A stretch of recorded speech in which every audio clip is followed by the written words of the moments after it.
미국 드라마 스타트rek의 작가 조 메노스키가 한 말입니다. 조 메노스키는 5년 전 한글을 처음으로 접하며 세종대왕과 만났다고 했습니다. 조 메노스키는 한글을 만든 세종대왕을 보며 서서히 빠져들었다고 했는데, 그를 매료시킨 것은 한글이 아니라 이 모든 것을 한 사람의 왕이 만들어냈다는 것이었습니다. 이후 조 메노스키는 미국과 한국을 오가며 세종대왕에 대해서 열렬히 공부했습니다.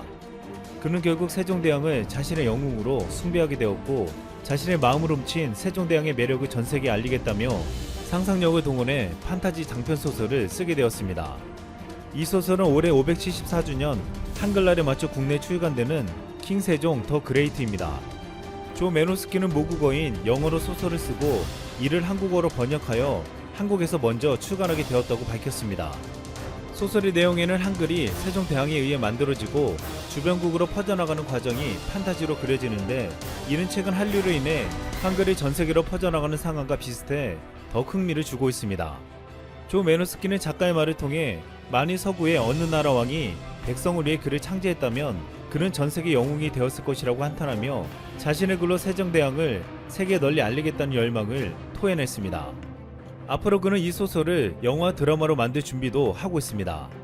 세종대왕이 백성을 위해 만든 한글은 이미 알려진 대로 전 세계에서 인정받는 최고의 문자입니다.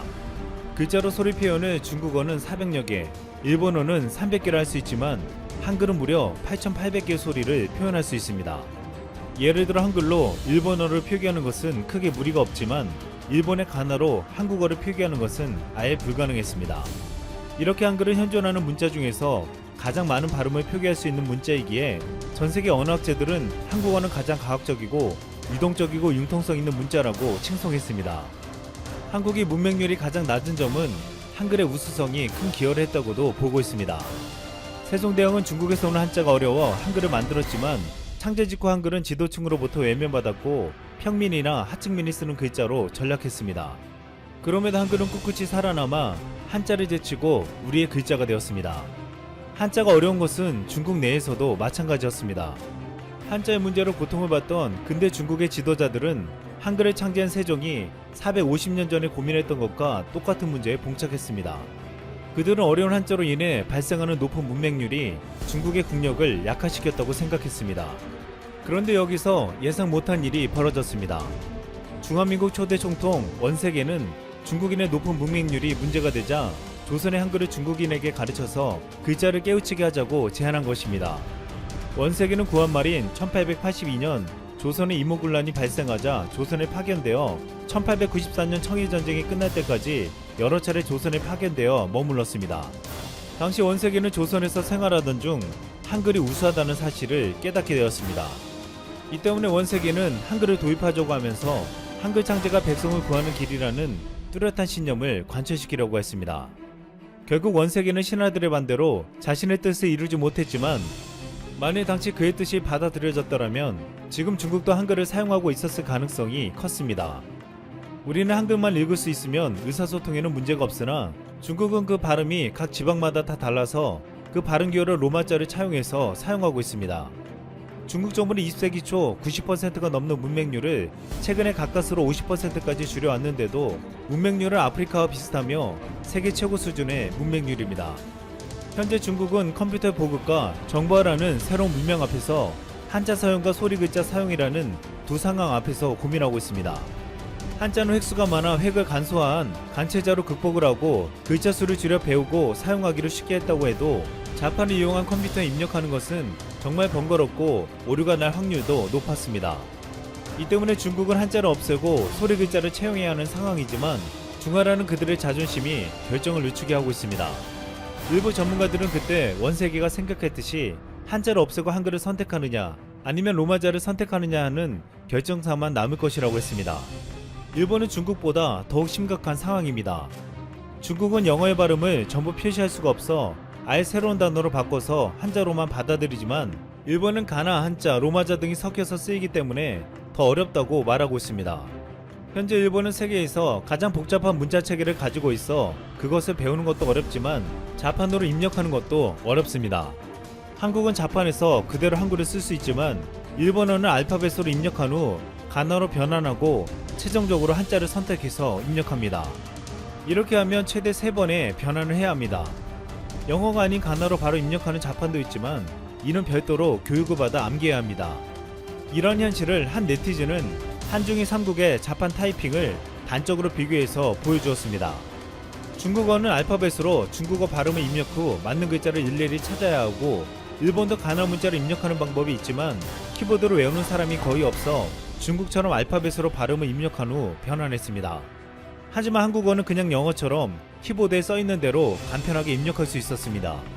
또한 한글은 배우기가 쉬워 우리 어린이들은 초등학교 1, 2학년만 돼도 책들을 쉽게 읽지만 일본과 중국은 초등학교 5, 6학년 정도는 되어야 우리나라 어린이 정도의 책을 읽는 수준이 됩니다.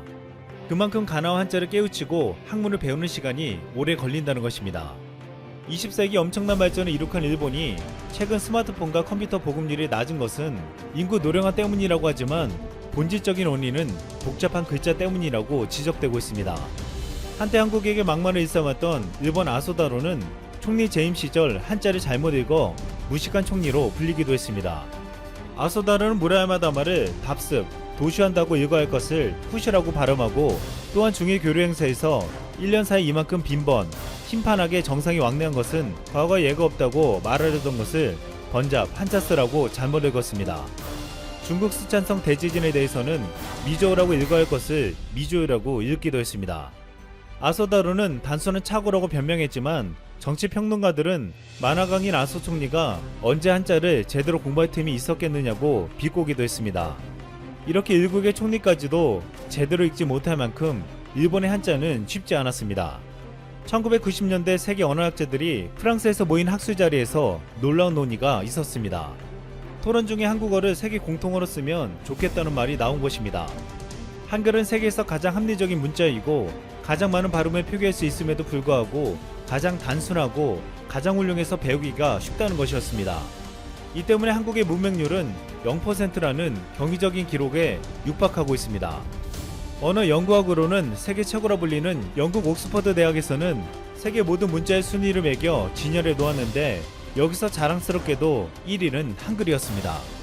앞으로 IT가 주도하는 첨단 시대에서 한글은 더욱더 강력한 위력을 자랑할 것으로 전망됩니다. 한 수주 가뭄 속에 삼성중공업의 단비 같은 수주 소식이 들어왔습니다.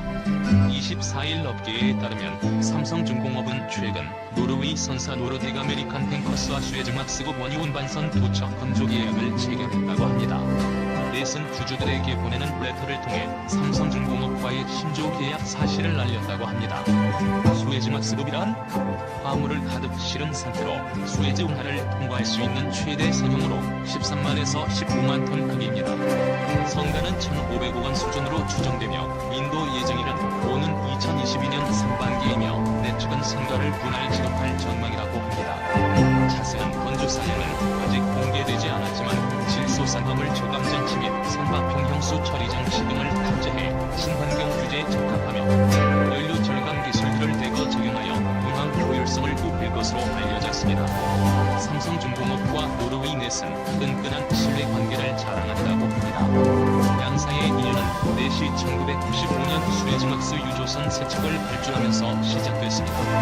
넷은 2016년 당시 보유한 선박 30척 중 12척이 삼성중공업에서 헌조됐을 정도로 삼성중공업과 수주 분야를 지속적으로 이어오고 있습니다.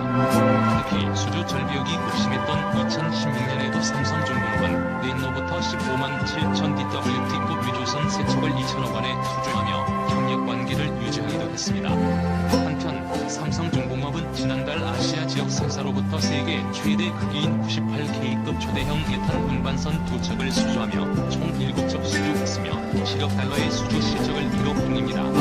삼성중공업은 현재 조선부분 연간 목표 수지액 84억 달러 중 약 8% 수준을 달성했습니다.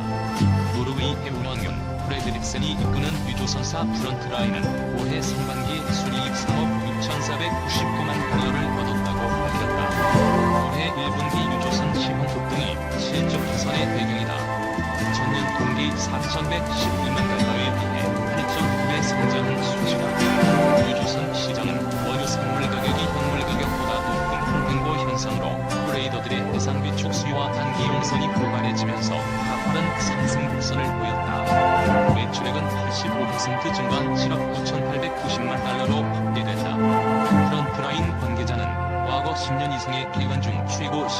있다고 평가했다. 이 회사는 6월 말 현재 초대형 유조선 15척, 수에즈막스 27척, 석유 제품선 대형 아프라막스급 18척을 보유하고 있었다. 2분기 평균 용선료 수입은 VLCC가 지난해 35,900달러에서 올해 75,800달러로 2배 이상 상승한 것을 비롯해 수에즈막스가 25,800달러에서 51,100달러, LR2가 22,000달러에서 36,900달러로 크게 올랐다.